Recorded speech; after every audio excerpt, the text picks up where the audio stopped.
దేవుని నామానికి వందనాలు తెలియజేస్తున్నాను.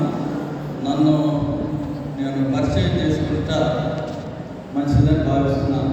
నేను ప్రకార డేవిడ్ గారి మూడో కుమారు, మన పూర్వీకులు ప్రకార దావిడ్ గారు అంటారు. మేము రాయలాన్ని సెటిల్ అయ్యాము. మన చర్చి డెడికేషన్ రోజుని మేము కుటుంబంగా వచ్చి దేవుని దేవుని సన్నిధిని ఆరాధించిన వారంగా ఉంటున్నాం. చాలా సంతోషం. రాత్రి నేను మీకు ఫోన్ చేసినప్పుడు ఆరాధన 9 గంటలకి అని చెప్పారు. నేను మెసలపట్నంలో ఉన్నాను. నేను 9 గంటలకి ఎట్టి పరిస్థితుల్లోనే ఉండాలని చెప్పేసి 10 నిమిషాలతో 9 గంటల నేను సంఘంలోకి వస్తడం జరిగింది. అప్పుడు చిన్నపిల్లలు సండే స్కూల్ జరిగితే చూసి చాలా ఆనందించాను. మెట్టుకు మన వాక్యంలోనికి వెళ్ళకముందు చిన్న ప్రార్థన చేసుకుని వాక్యంలోకి వెళ్దాం. తలను వంచండి, కళ్ళు మూసుకునండి. విజ్ఞాపనకర్తలుగా మన పాత నిబంధన పాఠంలో విజ్ఞాపనకర్తలుగా చేసిన ప్రార్థన చేద్దాం. మహోన్నతుడు, మహాగణుడు, మహాపరిషుడు అయిన ప్రభువా, మరొక పునరుద్ధరణ దినాన్ని మమ్మల్ని సజీవులుగా ఉంచి నీ మందిరంలో నీ సంఘంతో కలిసి నీ సేవకులతో కలిసి మేము ఆరాధించటకు మీరు మాకు అనుగ్రహించిన మంచి వందనాలు, స్తోత్రాలు, స్తుతులు చెల్లిస్తున్నాము. కొన్ని క్షణాలు మాతో మీరు మాట్లాడారు. అయోగ్యులను, అభాగ్యులను, దౌర్భాగ్యులను, పాపంలో ప్రధానులను మీ సిలువ చోటును మరుగుపరిచి చదివినప్పుడు నీ మెల్లమైన మాటలు, మీ గంభీరమైన స్వరంతో మాతో మాట్లాడమని మా ప్రభువును ఇంటి మాత్రమైన యేసు క్రీస్తు ప్రభు వారి అతి శ్రేష్టమైన నామం ఎక్కడికి పెట్టుకుంటున్నాం. అమ్మాయి అపోస్తలుడైన పౌలు కొన్ని క్షణాలు నేను కొన్ని విషయాలు మీ దృష్టికి తీసుకొచ్చి నేను పాస్టర్ గారికి సమయాన్ని చేస్తాను. అపోస్తలుడైన పౌలు తిమోతిలకు రాసిన మొదటి పత్రికలో నుంచి ఒక మాట జ్ఞాపకం చేసుకున్నాం. దానికంటే ముందు మనం ఆంధ్ర ఎవాంజలికల్ సంఘ కార్యక్రమాలను బట్టి, లిటరచర్ని బట్టి చాలా సంతోషకరమైన విషయం ఏంటంటే మన పాఠాలన్నీ ధ్యానిస్తుంటే సంవత్సర కాలంలో బైబిల్ అంతటినీ మనం చక్కగా మనం తెలుసుకోగలగడం జరుగుతుంది. అందులో ప్రాముఖ్యమైనది త్రిత్వ పండుగ. త్రిత్వ పండుగలో సంవత్సరంలో 7వ ఆదివారం, ఇంకా నవంబర్ లాస్ట్ వీక్ వరకు త్రిత్వ పండుగ ఆదివారంలో త్రిత్వ గురించి ఉంటారు. దీంట్లో యెషయా రాసిన గ్రంథం, దాన్ని మన ప్రవక్తలు, మన బైబిల్ పండితులు మినీ బైబిల్ అంటారు. ఎందుకు మినీ బైబిల్ అంటారంటే పూర్తి బైబిల్ యొక్క సారాంశం భక్తుడైన ప్రవక్త అయిన యెషయా గారి ద్వారా యెషయా గ్రంథంలో లిఖించబడింది. బైబిల్లో 66 పుస్తకాలు అలాగే ఉన్నాయి. యెషయా గ్రంథంలో 66 చాప్టర్స్, అధ్యాయాలు మనం చూస్తున్నాం. అలాగే పత్రిక పాఠం తిమోతి, పౌలు గారు తిమోతికి రాసిన పత్రిక, 2 పత్రికలు రాశారు తిమోతికి. మొదటి పత్రిక, రెండవ పత్రిక. దీన్ని ప్యాస్టరల్ పత్రికలు అంటారు, ఎపిసోడ్స్ అంటారు. ప్యాస్టర్స్ గురించి, సంఘ పిసిసి వారి గురించి అని, సంఘ పెద్దల గురించి అని, సంఘ శ్రేయభిలాషుల గురించి అని రాసిన పత్రికలు ఈ 2 పత్రికలు. తిమోతికి రాసిన మొదటి పత్రిక, రెండవ పత్రిక. ప్యాస్టర్స్ ఎపిసోడ్స్ అంటారు. నాకు కనిపిస్తూ ఉంటారు, ప్యాస్టర్ గారు ఉన్నారు. నా వాక్యం ఎలా ఉన్నప్పటికీ ప్యాస్టర్స్కి, మా సంఘ పెద్దలకి, పిసిసి వారికి, సండే స్కూల్ టీచర్స్కి, యూత్ లీడర్స్కి, స్త్రీల సమాజం లీడర్స్కి సంఘాల్లో ఈ 2 పత్రికల్ని 2-3 క్లాసుల్లో వివరిస్తే బాగుంటుందని నేను ఎప్పుడూ అనుకుంటూ ఉంటాను. మా సంఘంలో కూడా సజెస్ట్ చేస్తూ ఉంటాను. మూడవదిగా పరిశుద్ధమైన మార్పు రాసిన సువార్త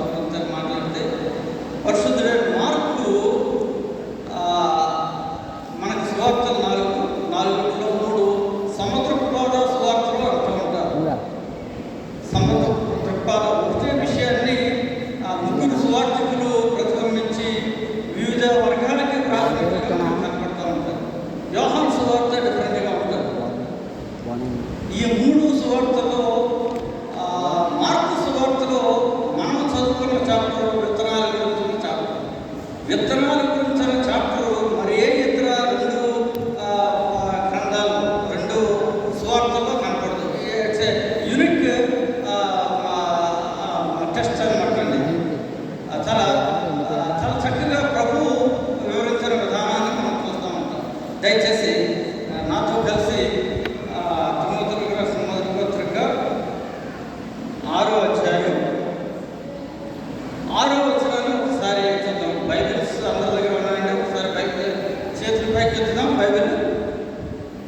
బైబిల్స్ అందరి దగ్గర ఉన్నాయా? కొంతమంది తీసుకురాలేదు. బహుశా దయచేసి తీసుకొస్తే బాగుంటుంది. బైబిల్ లేకుండా మనం వస్తే బాగుంది కదా.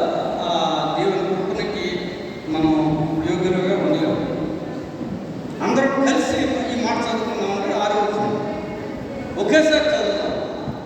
6వ వచనం ఒకేసారి చదువుతాం. మనం మన వాక్యంలో పరీక్షించుకుందాం. Okay, right. 1 2 3. సంతుష్టి సహితమైన దైవభక్తి గొప్ప లాభసాధనమై ఉన్నది. సంతుష్టి సహితమైన దైవభక్తి గొప్ప లాభసాధనమై ఉన్నది. వర్లమూడి సంఘం భీమవరం ఫీల్డ్లో మొట్టమొదటి సంఘం చరిత్ర ప్రకారంగా. మనం 75 ఏళ్ళ తర్వాత మనం సంఘాన్ని పునర్నిర్మించుకున్నాం. మనలో దైవభక్తి ఎంతవరకు ఉంది? సంతుష్టి సహితమైన దైవభక్తి ఉండడం వల్ల ఉపయోగం ఏంటి? అది ఏ విధంగా విశ్వాసకి లాభసాధకంగా ఉంటుందనే విషయాన్ని మనం ఒకసారి మనం తీసుకురావాలని ఆశపడుతున్నాను. మనకు చాలా ఉంటాయి మన ఆశలు, మన ఆకాంక్షలు, మన దైనందిన జీవితంలో అనేక విధాలుగా అభివృద్ధి చేయాలనేసి ఆశిస్తాం. ఏదైనా కానీ తండ్రి అయిన దేవుని నుండి వస్తేనే మనకు అభివృద్ధి జరుగుతుంది. తండ్రి అయిన దేవుని నుండి అభివృద్ధి రావాలంటే మనం సంతుష్టి సహితమైన దైవభక్తితో దేవుడిని ఆరాధించినట్లయితే దేవుడు మనకు కావలసిన ఈవులు, దేవుడు మనకు కావలసిన ప్రతి అవసరతను తన నిధిలో నుంచి తీరుస్తానని చెప్పేసి వాగ్దానం. ఇప్పుడు దయతో యెషయా రాసిన గ్రంథం నేను గురించి ముందు మూడింటిని ఒకసారి టచ్ చేసి నేను ముగిస్తాను. 62వ వచనంలో యెరూషలేము గురించి 6వ వచనం ఉంటుంది. యెరూషలేమా, నీ ప్రాకారముల మీద నేను కావలి వారిని ఉంచి ఉన్నాను. రేయైనను పగలైనను వారు మౌనంగా ఉండరు. యెహోవా జ్ఞాపకర్తలారా, విశ్రమింపబడి ఆయన యెరూషలేమును స్థాపించే వరకు, లోకమంతటా దాన్ని ప్రసిద్ధి కలుగు చేయ వరకు ఆయన విశ్రమింపనీయబడి తన దక్షిణ హస్తముతోడనియు బాహుబలముతోడనియు యెహోవా ఇలాగూ ప్రమాణం చేశాను.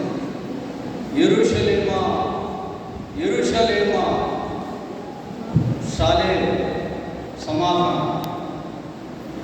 మన జీవితంలో యెరూషలేము మనం అన్వయించుకున్నట్లయితే మన హృదయమే యెరూషలేము, షాలేం.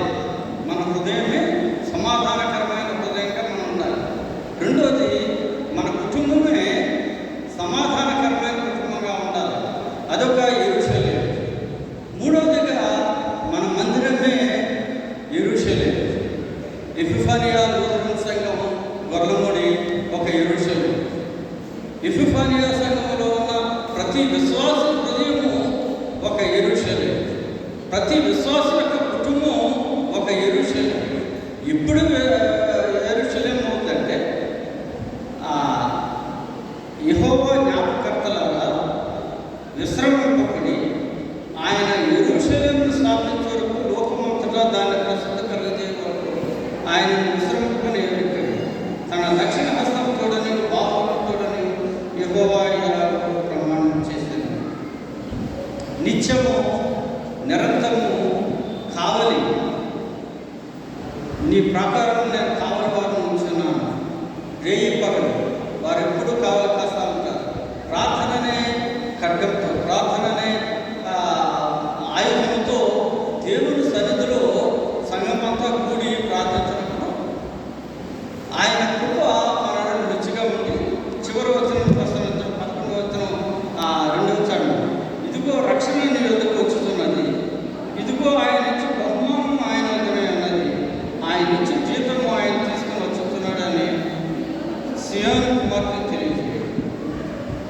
పరిశుద్ధ ప్రజలని యెహోవా విమోచించబడిన వారని వారి పేరు పెట్టుకుంటారు. యెరూషలేమా, ఆశింపదగిన దానిని విసర్జించబడని పట్టణమని నీకు పేరు కలుగు.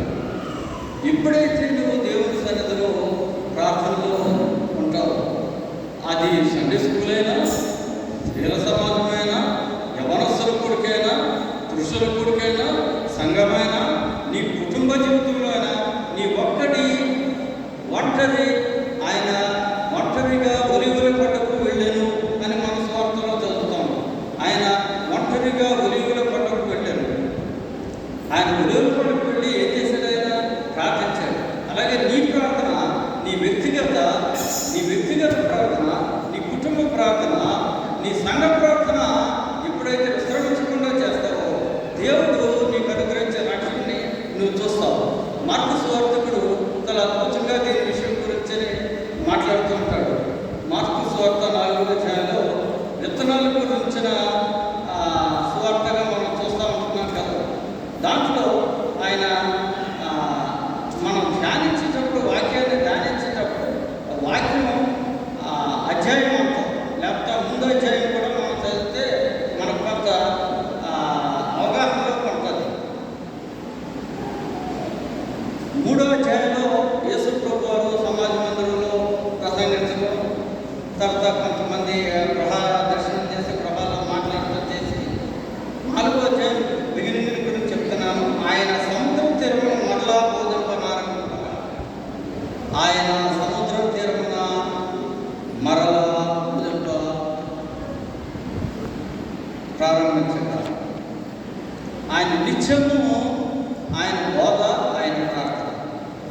మన జీవితాల్లో ఎప్పుడైనా మన పొరుగు వారికి కనీసం యేసు ప్రభు అని మన పొరుగు వారికి ఎప్పుడైనా మనం వివరించాలి, చెప్పగలుగుతున్నాము. మన వ్యక్తిగత లేక నేను నా వ్యక్తిగత ఆలోచన లేకపోతే నా వ్యక్తిగత పరిస్థితి ఏంటంటే, నేను బస్సులో వెళ్ళినా, నా ట్రైన్లో వెళ్ళినా, నేను ఆటోలో వెళ్ళినా, నేను ఏ ప్రదేశం కూడా వెళ్ళినా కానీ ఆ పక్క వ్యక్తితోటి మాట్లాడుతూ ఉంటాను. నీ పేరేంటి దగ్గర నుంచి మొదలెట్టి చివరికి నన్ను దిగిలోపు ప్రభు గురించి అని చెప్పేసి సాధ్యమైనంత వరకు చెప్తాను. చెప్పి బాబు పలానా దగ్గర బైబిల్, లేకపోతే నా దగ్గర బైబిల్ ఉంటే బైబిల్ ఇస్తూ ఉంటాను. ప్రతి ఒక్కరూ ఈ రోజుల్లో చాలా కష్టమైన పరిస్థితుల్లో సంఘం ఉన్నది. వ్యక్తిగతంగా క్రైస్తవులు అంటే అనేక విధాలైన అపోహలతో లోపం ఉన్నది. అపోహలు తీవ్రంగా క్రైస్తవ సంఘాల మీద, క్రైస్తవుల మీద దాడి చేస్తున్న సమయంలో మన దగ్గర ఉన్న ప్రార్థన కట్టంతో దాన్ని జయించాలి. ఇక్కడ ప్రభువు చెప్పిన మాట, ఉపమానంతో చెప్పిన మాటని ఒకసారి వినికిడిలోనే తీసుకొచ్చి 26వ వచనంలో చాలా అద్భుతంగా ఉంటుంది. 4వ అధ్యాయం మనం చదువుతుంటే విత్తువాడు ఉపమానం చెప్తారు.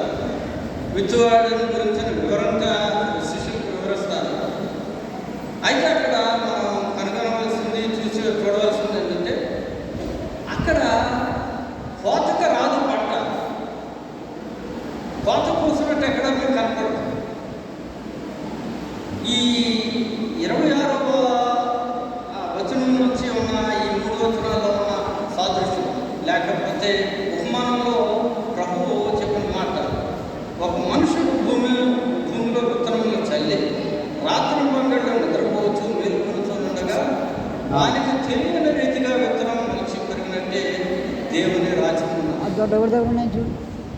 మనం విత్తనం వేసిన తర్వాత మనందరం రైతు కుటుంబం నుంచి, రైతు పొలాల గురించి కొద్ది గొప్ప తెలిసిన పొలంలో ఇన్వాల్వ్ అయినాం.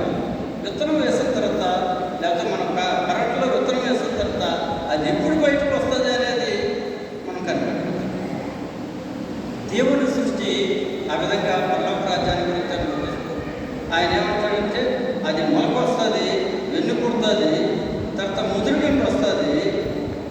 అది పంట పడినప్పుడు కోతకాలం నా సేజగాడు వెంటనే గొడవలు పెట్టిపోయినా వెంటనే గొడవలు పెట్టిపోయి, ఎప్పుడైతే మనం సువార్తను అంగీకరించి సువార్తని ప్రబోధిస్తామో, సువార్తను అలవర్చుకుని అవలంబిస్తామో,